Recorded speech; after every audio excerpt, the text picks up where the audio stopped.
It's been a while since I've posted a video, but I was putting the borders on this quilt and I thought, oh, it's probably a good opportunity to show you how to do borders correctly so that your quilt lies flat on the bed, or if it's a wall quilt it will lie flat and not have the curvy wavy borders that you see in some quilts. You measure 3 times across your quilt, the top, the middle and the bottom, and you get those measurements, and you can see the tape's lying across the bottom here, and that measurement there is 65.5 inches. So I will now measure the middle.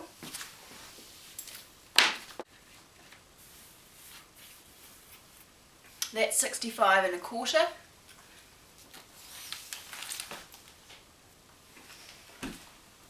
You'll see that I make a little diagram and I write the measurements on the diagram. It's got 3 different measurements on it there, 65.5, 65.25 and 65 5/8. So what you do there is you take the middle measurement. It's halfway between 65.25 and 65 5/8. So I would use the 65.5 measurement and cut my 2 border strips at 65.5. You can see here I have got my border strip cut and I've laid my tape on it. Of course I've had to join it to get the right length, but I have the 65.5 measurement on the tape at the end of my fabric. You can see there that the point here is where I'll need to cut it to make it 65.5. So I lie my ruler on at that point and just cut.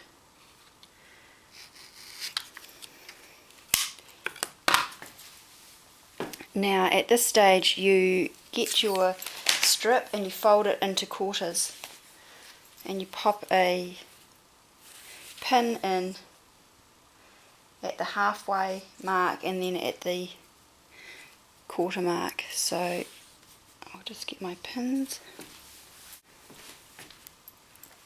So here's my strip folded into quarter here. So at the halfway mark, which you can see the fold there, I will put a pin.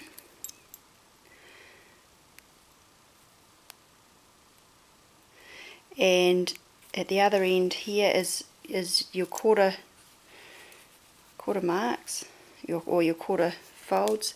So you put a pin in each one of those folds.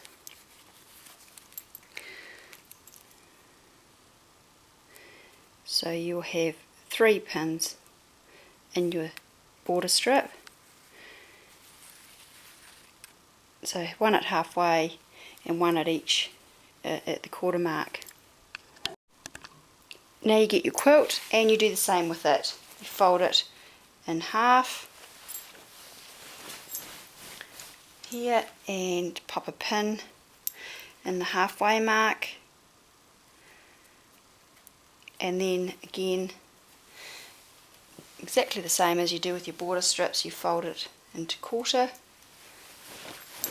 and you put a pin in both sides of that quarter point. And then of course you can guess what happens next. You match your pins in your quilt with the pins in your border strips. And then if there's any easing to be done, you do it between the pins. So you get your border strip here and you pin, match your pins there and pin it at these pin points first, and then you go back and this bit here just needs a little bit of easing. It's a bit further to pin there.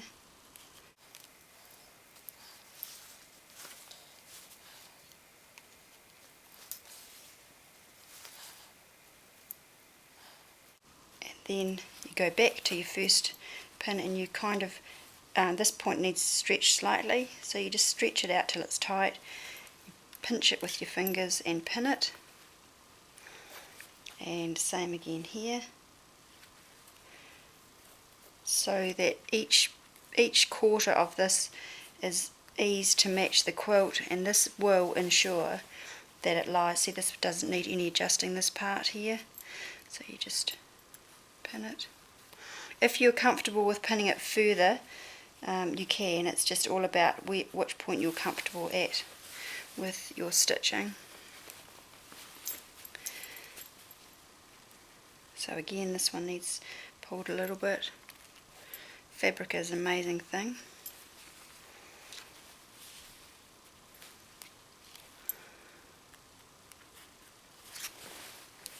And then of course you do this with the other side, so that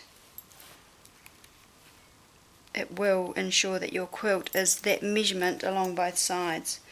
So you'll remember that one point of it was 65 1/4 and the other one was 65 5/8. So this ensures that the whole side is 65 1/2, which is that middle measurement. And now we go to the sewing machine and we stitch our 1/4 inch seam along this and press it. You may be able to see here I have a little bit of fabric. This is called a thread saver. When you're chain piecing or doing any kind of patchwork, this is what I use. It's just a little bit of fabric underneath the foot, and it just means that you can run your quilt or your strips for piecing right up to on that, and I use one at each end.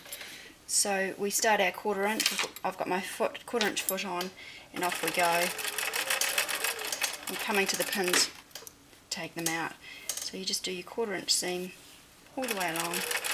I always have my machine in the needle down position, so that whenever I stop and touch anything on the quilt, it doesn't move under the needle. The needle is in the fabric, so you can lift your foot up, you can do anything, but when you put your foot back down it will start in exactly that spot, because that's where the needle has been. Now here we've sewed our border strips on and we're ready to press. This is pretty much how I press all of my patchwork seams.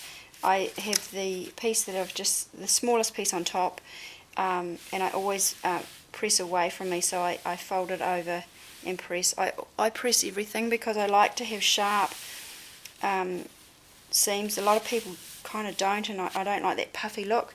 So you get the iron and you push the piece over as you go along, and that gives you a nice crisp edge.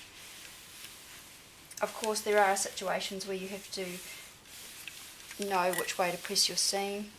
So this here is ready to either sandwich up and quilt, or in this case I'm actually going to put another wider border on this quilt, and I will go about it the same way. I will measure my width 3 times, take the halfway measurement. Not when I say halfway, I don't mean the halfway quilt measurement, I mean the measurement that is in the middle of the 3 measurements.